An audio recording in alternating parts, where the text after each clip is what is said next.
ಸದಾನಂದಂ ವಾಸುದೇವಂ ನಿರಂಜನಂ ಇಂದಿರಾಪತಿಮಾಧ್ಯಾದಿವರದೇಶವರಪ್ರದಂ. ಶ್ರೀಮದ್ವಾದಶ ಸ್ತೋತ್ರ ದ್ವಿತೀಯ ಸ್ತೋತ್ರದಲ್ಲಿ 9ನೇ ಶ್ಲೋಕ.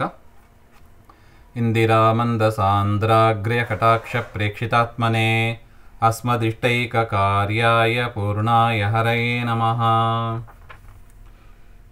ಒಂದೇ ಪದ, ಇಂದಿರಾಮಂದಸಾಂದ್ರಾಗ್ರ್ಯ ಕಟಾಕ್ಷ ಪ್ರೇಕ್ಷಿತಾತ್ಮನೇ ಹಾಗೆ ಅಂತ. ಒಂದೇ ಪದ, ಅಸ್ಮದಿಷ್ಟೈಕ ಕಾರ್ಯಾಯ ಪೂರ್ಣಾಯ ಹರಯೇ ನಮಃ ಹಾಗೆಂತ. ಸ್ತುತಿಂ ಉಪಸಂಹರತಿ. ಇಲ್ಲಿ ತನಕ ಏನು ಸ್ತೋತ್ರವನ್ನು ಮಾಡಿದ್ದಾರೆ ಅದನ್ನು ಉಪಸಂಹಾರ ಮಾಡ್ತಾ ಇದ್ದಾರೆ ಆಚಾರ್ಯರು.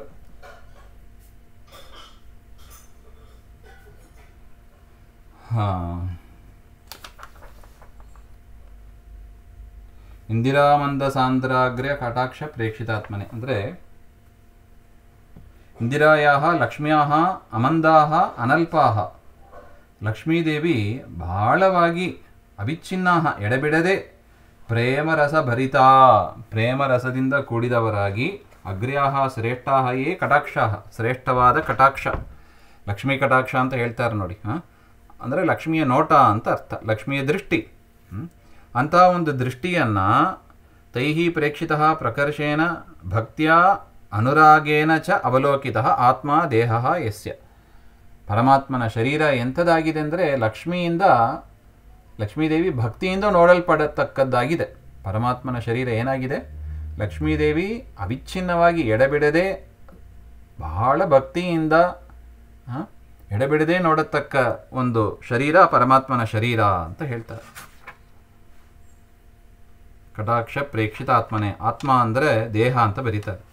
ಆತ್ಮ ಅಂದರೆ ಶರೀರ ಅಂತ. ಆತ್ಮಶಬ್ದಕ್ಕೆ ತುಂಬ ಅರ್ಥ ಇದೆ, ಸ್ವರೂಪ ಅಂತಲೂ ಅರ್ಥ ಇದೆ. ಇಲ್ಲಿ ದೇಹ ಅಂತ ಬರೀತಾರೆ. ಇನ್ನು ಅಸ್ಮದಿಷ್ಟೈಕ ಕಾರ್ಯಾಯ ಅಂದರೆ ಭಕ್ತರಿಗೆ ಇಷ್ಟವಾದ ಕೆಲಸಗಳನ್ನು ಮಾಡತಕ್ಕವನೇ ಅಂತ ಅರ್ಥ. ಭಕ್ತರಿಗೆ ಇಷ್ಟವಾದ ಕೆಲಸ ಅಂದರೆ ಯಾವುದು?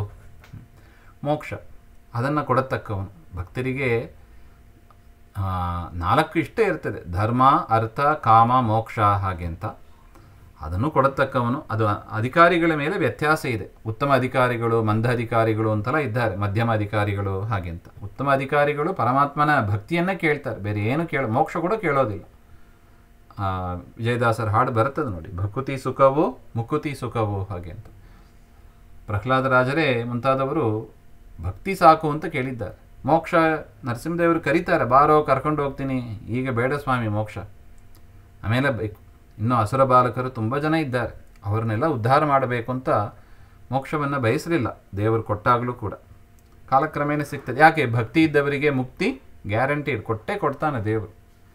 ಅದರಿಂದ ಇನ್ನಷ್ಟು ಜನರನ್ನು ಸಂಪಾದನೆ ಮಾಡಿಕೊಂಡು, ಅರ್ಥಾತ್ ಅವರನ್ನು ಕೂಡ ಅನುಗ್ರಹ ಮಾಡಿ ಸನ್ಮಾರ್ಗದಲ್ಲಿ ಕರೆದುಕೊಂಡು ಜೊತೆಗೆ ಹೋಗಬೇಕು ಅಂತ ಉದಾತ್ತ ಹೃದಯ ಪ್ರಹ್ಲಾದರಾಜರದು.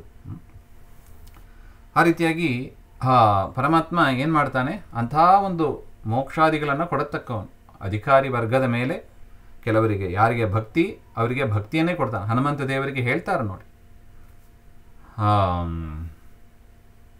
ನನುಸಾ ವಿರಕ್ತಿ ಹಾಗೆ ಅಂತ. ಆ ರಾಮರಾಜ್ಯದಲ್ಲಿ ಬೇಕಾದ ಸಿಗ್ತದಂತೆ, ಆದರೂ ಕೂಡ ಹನುಮಂತ ದೇವರು ಯಾವುದನ್ನು ಬಯಸಲಿಲ್ಲ. ತತ್ಪಾದ ಸೇವಾ ರತಿರೇಶ ನೈಚ ತಥಾಪಿ ಭೋಗಾನ್ ಅನುಸಾ ವಿರಕ್ತಿ ಹಾಗೆ ಅಂತ. ಪರಮಾತ್ಮನ ಪಾದ ಸೇವೆಯನ್ನೇ ಬಯಸಿದರು.